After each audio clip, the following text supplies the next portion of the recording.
अध्याय 13 एंटरप्रेन्योरशिप। हमारा रिजल्ट आ गया था और हम परीक्षा में पास हो गए थे। हमने किसी तरह 2 महीने उस फ्लैट में बिताए और इसी बीच मैंने और अक्की ने प्राइवेट से रेगुलर एडमिशन में स्विच कर लिया था। मेरे माता पिता जो पैसे भेज रहे थे वो 2 लड़कों के लिए काफी नहीं थे। अक्की नौकरी ढूंढ रहा था लेकिन उसे कुछ नहीं मिला। उसने इटारसी जाने का फैसला किया और वहां से हर 2-3 दिनों में भोपाल और इटारसी के बीच आना जाना तय किया। कोई नहीं चाहता था कि अक्की जाए, लेकिन उसकी मां भी अकेली थी। उसका छोटा भाई एक पंक था जो कभी घर नहीं रुकता था। अक्की के पास पैसे नहीं थे और ना ही हमारे पास थे। अक्की ने चीजें ठीक करने के लिए इटारसी में 2 महीने बिताने का फैसला किया। हम नहीं चाहते थे कि अक्की हमसे दूर जाए, लेकिन मुझे लगता है कि उस समय यही सबसे अच्छा काम था। अगले दिन हमें हस्ताक्षर के लिए अदालत जाना था। सारी बुरी घटनाएं एक साथ हमारे पास आ रही थीं। अदालत में हाजिरी देने के बाद अक्की ने भोपाल छोड़ दिया। मानव और मैं उस फ्लैट से निकल गए और एक छोटा कमरा किराए पर ले लिया। मैंने शहर में घूमना बंद कर दिया था। जिस शहर से मैं सबसे ज्यादा प्यार करता था वो अब मेरे लिए खूबसूरत नहीं रहा था। मैं सिर्फ चाय और खाने के लिए कमरे से बाहर निकलता था। मेरे बैंड के सभी सदस्य मुझसे मिलने आते थे और मुझे बैंड की यादें दिलाते थे। उनकी बातों के बाद मुझे बस बुरा सा लगता था, तो मैंने उन्हें भी नजरअंदाज करना शुरू कर दिया। मैंने उनके कॉल्स उठाने बंद कर दिए। मैं ऐसा नहीं करना चाहता था, लेकिन यही एक तरीका था जिससे मैं खुद को तकलीफ से बचा सकता था। इस बंटवारे के बाद काजल भी परेशान थी। 2 महीने डिप्रेशन में गुजर गए। 20 सितंबर का दिन था जब मैंने एक फिल्म देखी, कास्ट अवे, जिसने मेरी पूरी जिंदगी बदल दी। ये एक आदमी चक नॉलैंड की कहानी थी जो एक फेडेक्स सिस्टम इंजीनियर है और उसकी निजी और पेशेवर जिंदगी घड़ी के हिसाब से चलती है। उसका तेज तर्रार करियर उसे अक्सर दूर दराज के इलाकों में अपनी गर्लफ्रेंड से दूर ले जाता है। एक दिन उसका विमान दुर्घटनाग्रस्त हो जाता है और वो एक दूर दराज के द्वीप पर अकेला हो जाता है। रोजमर्रा की जिंदगी की सुविधाओं से रहित वो पानी, भोजन और आश्रय जैसी बुनियादी जरूरतों के लिए संघर्ष करने लगता है। चक, जो हमेशा से एक प्रॉब्लम सॉल्वर था, अंततः शारीरिक रूप से खुद को कैसे बचाना है ये पता लगा लेता है। लेकिन उसके बाद उसकी असली निजी यात्रा शुरू होती है। उस द्वीप पर 4 साल बिताने के बाद किस्मत चक को वापस सभ्य दुनिया में लौटने का मौका देती है, सिर्फ ये जानने के लिए कि ये अप्रत्याशित भावनात्मक चुनौती पहले वाली सभी चुनौतियों से कहीं ज्यादा बड़ी थी। उसका धैर्य और उम्मीद ही उसकी जिंदगी बदलने वाले अनुभव के मुख्य कारक थे।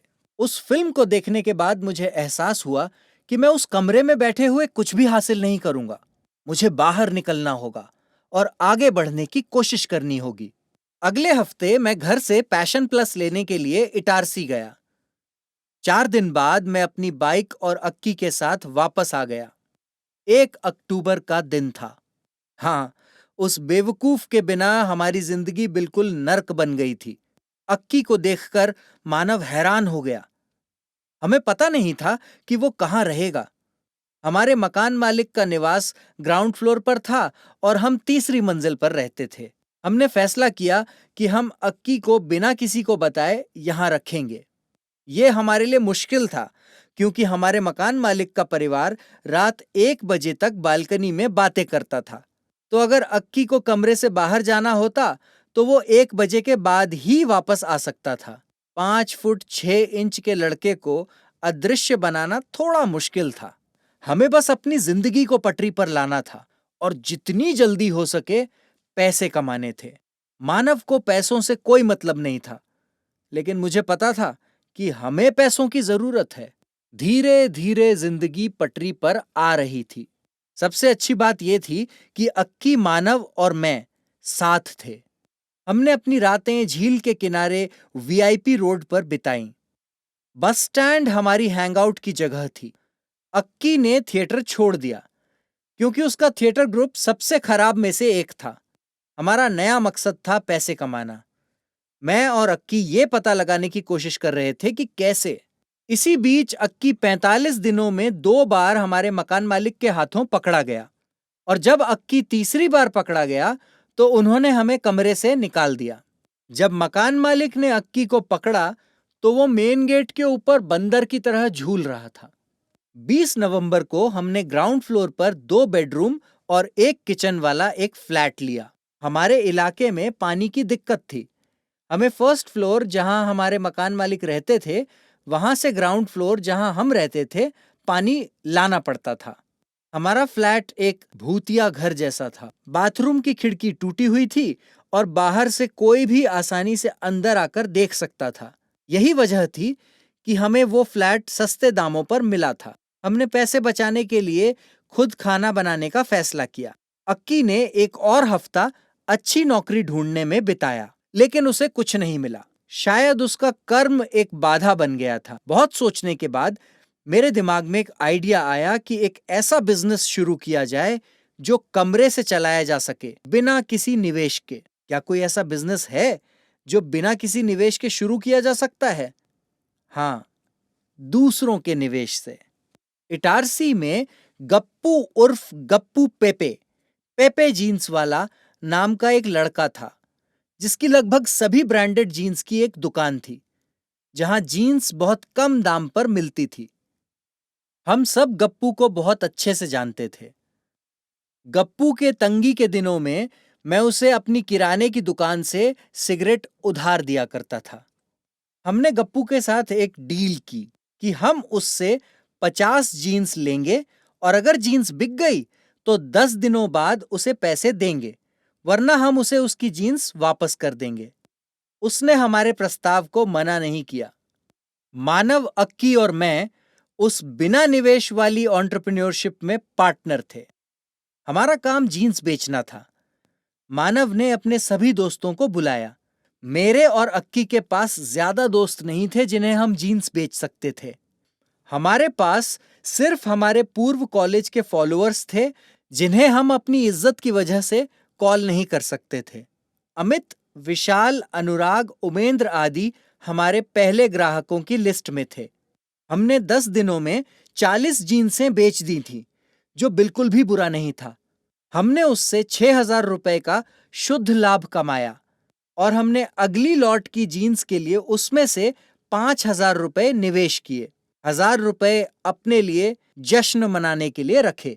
अगले दिन रविवार को मैं और मानव मेरी पैशन प्लस से और जीन्स खरीदने के लिए इटारसी गए और देर रात को 50 और जीन्स लेकर वापस आ गए। एक तरफ तो हमारे बिजनेस की बात हो रही थी, वहीं दूसरी तरफ हम नाश्ते में पोहा, दोपहर के खाने में पोहा और रात के खाने में भी पोहा ही खाते थे। दिसंबर का महीना ठंडा और मेरा पसंदीदा था। काजल और मैंने बहुत समय बाद राजस्थानी कला प्रदर्शनी जाने का प्लान बनाया। मानव प्रिया को लेकर दुविधा में था। काजल ने मानव से कहा कि वो प्रिया को भी साथ लाए, तो आखिरकार मानव ने प्रिया को फोन किया और प्रिया तैयार हो गई। मुझे नहीं पता वो चीजों को इतना मुश्किल क्यों बना रहा था।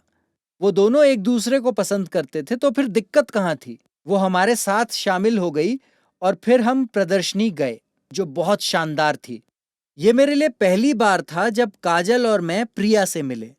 वो एक आत्मविश्वास से भरी हुई लड़की थी और उसकी बॉडी लैंग्वेज से हमें लगा कि वो मानव से प्यार करती थी और उसके प्रपोजल का इंतजार कर रही थी। मैं बहुत अच्छी तरह से जानता था कि मानव में ऐसा सोचने की भी हिम्मत नहीं थी। 3 घंटे बिताने के बाद हम प्रदर्शनी से बाहर आ गए।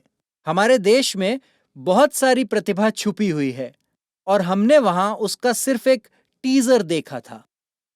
पिछले 35 दिनों में ये मेरी काजल के साथ एकमात्र ट्रिप थी।